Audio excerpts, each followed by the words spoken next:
नमस्ते बच्चों, मैं गीतांजलि आज आपके लिए लेकर आई हूँ कक्षा 5वीं का पाठ 9 जिसका नाम है पानी। बच्चों, पाठ 9 एक पत्र के रूप में दिया गया है, यानी इस पाठ के माध्यम से हम पत्र लिखना सीखेंगे। तो इस पाठ को लिखने वाले हैं डॉक्टर डी ओझा। तो आइए देखते हैं पाठ का सार। सबसे पहले हम इस पाठ के सार को संक्षिप्त रूप में समझेंगे, फिर उसका विस्तार से अध्ययन करेंगे। यह एक पत्र है जो पानी ने अपने मित्र मानव के लिए लिखा है। इस पत्र में पानी के बारे में बताया गया है कि पृथ्वी के लगभग 3/4 भाग पर पानी अलग अलग रूप में पाया जाता है। पानी का केवल शुद्ध और स्वच्छ रूप मानव के लिए उपयोगी है। पानी प्रत्येक प्राणी के जीवन का आधार है। दिन ब दिन पानी की मांग बढ़ती जा रही है। पानी के कल्याण के लिए मानव को अपना रवैया बदलना होगा तथा पानी के दुरुपयोग को रोकना होगा, क्योंकि जल ही जीवन है। तो बच्चों, आपने देखा इस पाठ में हमें पानी के महत्व को समझाया गया है। जैसा कि आप सभी जानते हैं कि हमारे दैनिक कार्यों में बहुत से काम ऐसे होते हैं जो बिना पानी के नहीं किए जा सकते, यानी पानी हमारे लिए बहुत ही महत्वपूर्ण चीज़ है। इसे हमें बर्बाद नहीं करना चाहिए, बल्कि इसका सोच समझकर उपयोग करना चाहिए। आइए पाठ को पढ़ना शुरू करते हैं। यह हमारा पाठ है जो पत्र के रूप में दिया गया है, जैसा कि आपको चित्र में दिखाई दे रहा है। सबसे पहले इसमें हम पता लिखते हैं, जिसे भी हम पत्र लिख रहे हैं उसका पता हम यहाँ पर लिखेंगे। उसके बाद दिनांक, और उसके बाद जिसका भी हम पत्र लिख रहे हैं उसको संबोधित करते हुए, उसका अभिवादन करते हुए अपनी बात को आगे लिखते हैं। तो आइए अपना पाठ शुरू करते हैं। जीवन, जलौघ नगर, पोस्ट सरितापुर बांध, जिला तालाबघर, समुद्र राज्य 100001। बच्चों, यह पिन कोड नंबर होता है, इसे पत्र में लिखना ज़रूरी होता है। दिनांक 7 जनवरी 2000, जो भी सन आपका चल रहा है यहाँ पर आप उसको लिख सकते हैं। प्यारे दोस्त मानव, नमस्ते। मेरा पत्र पढ़कर तुम्हें हैरानी होगी। पत्र लिखने का मुख्य उद्देश्य है कि तुम सब मेरी कीमत को समझो, उस पर ध्यान दो। मैं पानी हूँ। आज से अरबों वर्ष पहले इस पृथ्वी पर मेरा जन्म हुआ। मेरे कारण ही प्रत्येक जीव की उत्पत्ति हुई। मैं पृथ्वी के लगभग 3/4 भाग पर भिन्न भिन्न रूपों में पाया जाता हूँ। भाप बनकर मैं ही वायु में घुल मिलकर बादलों के रूप में आकाश पर छा जाता हूँ।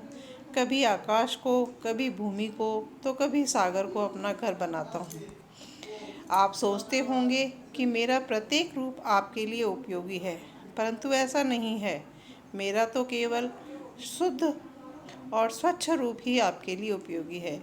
मैं इस रूप में 3% से भी कम केवल तालाबों, झरनों, नदियों एवं भूजल के रूप में पाया जाता हूँ। मुझे तो दुख इस बात का है कि आपने मेरे इस रूप और महत्व को समझा ही नहीं है। प्रत्येक प्राणी के जीवन में सभी काम मुझसे ही संभव है। मेरा उपयोग आप सुबह से शाम तक तथा जन्म से मृत्यु तक अनेक रूप में करते हैं। आपके शरीर तथा खाद्य पदार्थों में भी मेरा ही अंश रहता है। मेरी मांग दिन प्रतिदिन बढ़ती जा रही है। जनसंख्या में वृद्धि, तेजी से बदलता रहन सहन, खान पान के ढंग से मुझ पर दबाव बढ़ता जा रहा है। आपके लिए मेरा आसानी से उपलब्ध होना तो ज़रूरी है ही, इसके साथ मेरा शुद्ध और स्वच्छ रूप भी ज़रूरी है। मुझे दुख तो इस बात का है कि आप मुझे और प्रकृति को ही दोष देते हैं। प्रकृति को यदि आप सुरक्षित रखते हैं तो प्रकृति अपने प्यार और खजाने को आपकी सेवा में दे देगी।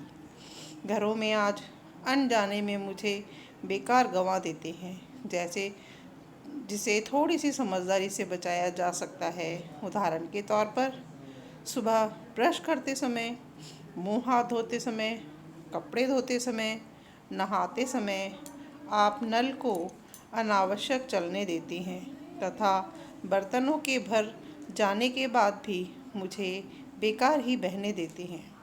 कभी कभी नल खराब होने से टपकने लगते हैं, जिसे आप समय पर ठीक नहीं करवाती और मैं बहता ही रहता हूँ।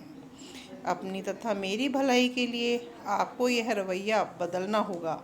यह तो आप स्वयं जानते हैं कि जल ही जीवन है। आपका दोस्त पानी। तो देखा बच्चों, इसमें पानी ने अपने मित्र मानव को पत्र के माध्यम से यह बताया कि पानी मनुष्य के लिए कितना उपयोगी है। जैसे जीने के लिए सांस लेना ज़रूरी है, उसी तरह मनुष्य के लिए पानी भी उतना ही ज़रूरी है। पृथ्वी पर उपलब्ध पानी का सारा भाग हम पीने के काम में नहीं ले सकते, इसलिए पानी का उपयोग हमें सोच समझकर करना चाहिए, ताकि समय रहते हम समझ जाएं और आने वाले समय में पानी से होने वाली परेशानियों का सामना हमें ना करना पड़े। तो बच्चों, इस पाठ से हमें क्या संदेश मिला? पानी की कीमत को समझें, उसे बेकार ना बहाएं। अब आप सब बच्चे क्या करेंगे? जहाँ पर भी आप पानी की बर्बादी होते हुए देखेंगे, तुरंत उसे वहाँ रोकेंगे। ठीक है? जैसे आपके घर में अगर कोई सदस्य ब्रश करते समय नल को चला के रखता है, तो आप उसे समझाएंगे और उस नल को बंद करने के लिए कहेंगे। उसी तरह बाल्टी के भर जाने पर नल को तुरंत बंद कर देंगे। पीने के लिए जितना पानी आपको चाहिए उतना ही ग्लास में लें, बाकी पानी को बचाएं। वरना हम क्या करते हैं, पूरा ग्लास भर के पानी लेते हैं, आधा पीते हैं और आधा फेंक देते हैं। तो बच्चों, बहुत से इलाके ऐसे भी हैं जहाँ पर लोगों को पीने का पानी लेने के लिए बहुत दूर तक, किलोमीटरों तक आगे जाना पड़ता है, तब जाके कहीं उन्हें पीने योग्य पानी मिलता है। तो बच्चों, थोड़ी सी समझदारी से हम पानी को बचा सकते हैं। भविष्य के लिए ये बहुत ज़रूरी है कि हम आज पानी का उपयोग समझदारी के साथ करें। आगे देखते हैं। यहाँ पर आपको इस पाठ में आए कठिन शब्दों के अर्थ दिए गए हैं, तो इन शब्दार्थों को एक बार दोहरा लेते हैं। मुख्य, खास, विशेष, उत्पत्ति, जन्म, उद्देश्य, लक्ष्य, खाद्य पदार्थ, खाने योग्य वस्तुएं, मानव, मनुष्य या इंसान, भूजल, भूमि का जल, महत्व, श्रेष्ठता, सुरक्षित, अच्छी तरह रखा हुआ, शुद्ध, साफ, रवैया, व्यवहार या बर्ताव, अंश, भाग। बच्चों, जैसा कि हम हर पाठ के साथ कुछ श्रुतलेख शब्द भी देखते हैं, यहाँ पर भी आपको कुछ श्रुतलेख शब्द दिए गए हैं जिनका अभ्यास आपको करना है। आइए एक बार उन्हें पढ़ लेते हैं।